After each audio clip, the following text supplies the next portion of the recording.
কি হাঁটু কাঁপানি ঠান্ডা পড়ছে রে। শালি তোর তো হাঁটু কাঁপে, আমার তো হতালি কাঁপতাছে রে।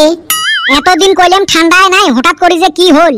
মনে হয় সূর্য মামা শাটডাউন দিছে। ঠান্ডাতে মনটা কয় আগুনের ভিতরে ঢুকং। 3 দিন থাকি, দিন না রাত বুঝে যায় না। মনটা কয় শিলংত আসং। সবে ভালো লাগে যদি এই ঠান্ডায় লেট্রিন না গেরে ভাই। কে গাছের পাতা দিয়ে মুছবু? তাই করছিলাম, তারপর দেহি হেইরুম খাই যায়। হারামজাদা করছে কি রে? এতে গাতে থাকি ঘুরি বের করে দাও তো। ছি যা খাই নেতর লোক। শিলংয়ের মানুষগুনা জীবনে হাইগা সুসে না। এ বান্দর, তুই জানিস ওমরা টিস্যু পেপার ইউজ করে। তা অনেক কি পার্থক্য হইল? ওরা টিস্যু পেপার ইউজ করে, আমি পাতা ইউজ করছি। হইলেও মুই ওই জন্য ঠান্ডার চটে 3 দিন থেকে হাইকবেরে যাং না। তোর বাপ জি সামার খিলায় না, কিবা করে হাঁকবি। এলা শুটকে ভত্তা দিয়ে ভাত খায় আসলুম, আর তুই কইস বলে খোয়ায় না। থাইক আর কিছু কমু না। এ তোমার জি কথা বাতরা, তোমরা বান ঠান্ডার চটে গা ধোয়ায় বাদ দিছেন, এটি আর কোয়া কথা নাকি?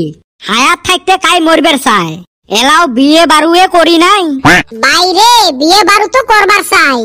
এই ঠান্ডা গেতাছে, কিন্তু বাইতে থাইকা তো বুঝে না। উই হাগি সুসে না, উই করবে বিয়ে। আরে বেটা ছাওয়া, ঠান্ডা হলটা কি হল?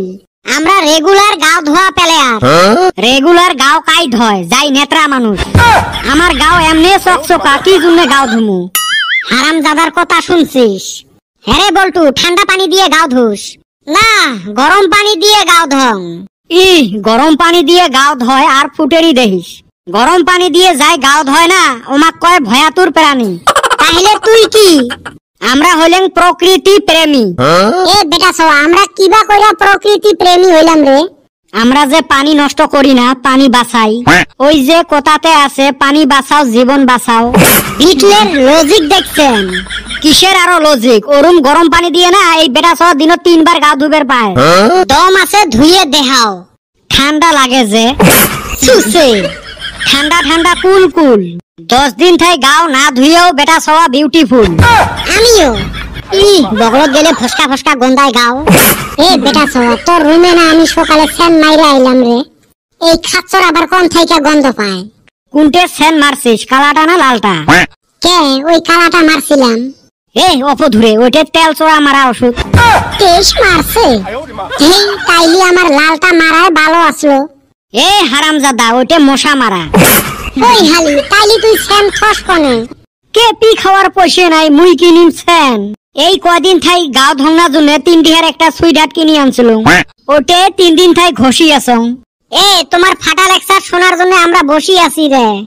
ফাটা লেকচার না শুনিস, ফাটাটা সুই সুতে দিয়ে সিলাই কর। হেউ, মুই বাড়ির যা ল্যাপের তলত ঢুকিম না থাকুন আর তোমার এতে। আমরাও যাই, এই ঠান্ডার মধ্যে এতে কি ঘন্টা করি। কদম, আগুনটা নিবি থুয়ে আসিস। আমাকে জ্বলান লাগে, আমাকে নিবান লাগে।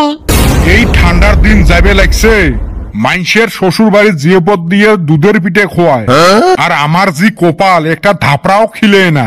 কি তোমার এলাও দুধের পিঠে খাওয়া বয়স আছে? বুড়ে হয়ে গেল হাউস দেহ। দুধের পিঠে খাই মুই দাঁত দিয়ে চাবে চাবে, এতে বয়সের কি আছে? দুধের পিঠে বান মুই তোমাক ঠিসি ঠিসি খিলেন। দুধের পিঠে খাওয়া বয়স হইল মর, আর ওমরা কেসাল করে।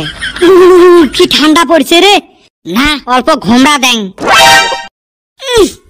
কি গন্ধ। নিচেও আজকে মুলের তোহাই দিয়ে ভাত খালুম। এমনি ঠান্ডা, ভিতরেও থাকতে পাং না। বাইরে আসলে ফির দুনিয়ে ঠান্ডা। ও আম্মা, আর একটা কম্বল দাও গো, ঠান্ডায় ছাড়ে না। সুসে, বাড়ির শোক থাকি মোটা কম্বলটা তোকে দিছুম, তাও যে ঠান্ডা ছাড়ে না। যেটে কম্বল চাই ওটে এলাই হইবেন নয়। কামাই করুক, তারপরে দেখা যাবে। যাই হোক, বুঝছে তো। এই ঠান্ডাত হয় কম্বল 2টে লাগে, আর না হলে কম্বলের ভিতরে 2জন লাগে।